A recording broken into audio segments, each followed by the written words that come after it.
ang inyong anak na si Terence. Masaya na tinatang ito. Magpatuloy sa kanyang pananampalataya at patuloy na makikisangkot sa inyong gawain. Ako, ministro ng Ebanghelyo, binabautismohan kita sa pangalan ng Ama, Anak, at ng Banal na Espiritu.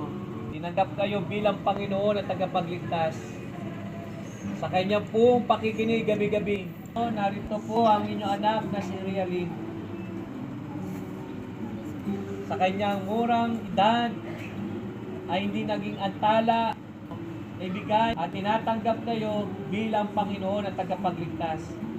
Dalangin namin sa kabataang ito na siya po ay magpatuloy sa pananampalataya, maglingkod, magtapat, hanggang sa inyong muling pagbabalik ay sa inyong pumasumpungan at makasama namin sa langit.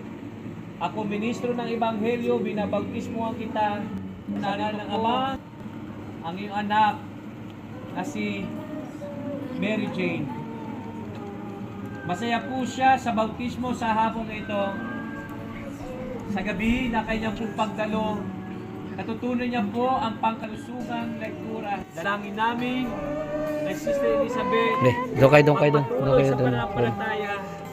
be. Doon na kayo. Pila lang kayo, pila. At maging tapat hanggang sa inyong muling pagbabalik, Panginoon. Ako, ministro ng Ebanghelyo, binabautismohan kita sa ngalan ng Ama, Anak kita. Sa ngalan ng Ama, Anak, at ng Espiritu Santo.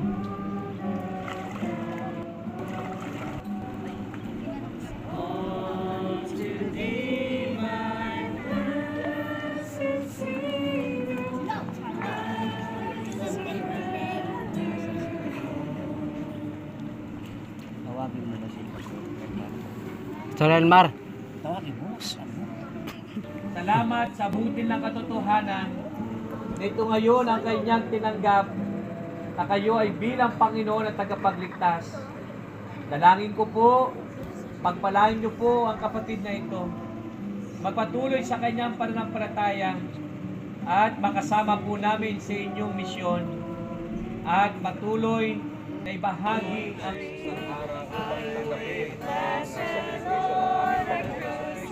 at matanggap niya ang kaligtasan. Maraming salamat sa ating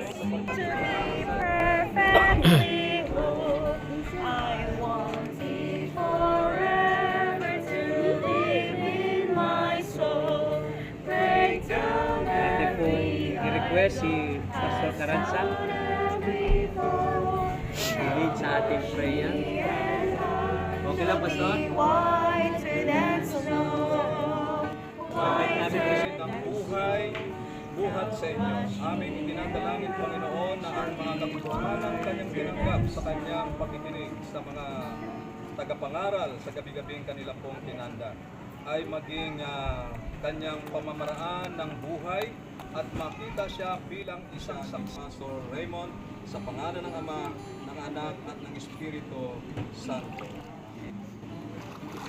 Pangalan ng Ama, ng Anak at ng Espiritu Santo sa pagiging ministro ni Pastor Raymond ng Ebanghelyo and of the Seventh-day Adventist Church.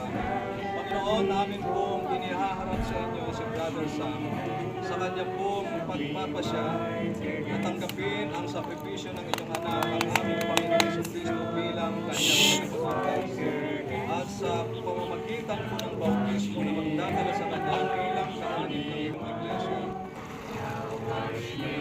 Mas maraming salamat po sa pagtulong nyo, paggabay nyo kay Brother Renz na tanggapin ang mga katotohanan kanyang napakinggan. At mula po sa mga katotohanan ito ay hinihiling namin na siya ay maging matibay sa pananampalataya. Maglilim sa unang bagay na hindi nagbibigay ng kaluguran sa inyo at siya po ay mamumuhay sa panibagong lifestyle na inyo pong ninanais para sa kanya. Amang banal, narito po si Pastor Raymond bilang ministro ng Ebanghelyo and of the Seventh-day Adventist Church. Binabautismohan si Renz sa pangalan ng Ama, ng Anak at ng Espiritu Santo. Amen. Harap po kayo sa akin sa likod. Do. Tinatawagan ko po ang mga elders. Lapit po kayo. Manalapit po tayo. Doon kayo. Lahat mo ng elders. Mga elder. Po, manalangin po tayo. Be, mahulog kayo. Doon kayo. Doon kayo. Doon kayo sa baba. Doon kayo sa baba.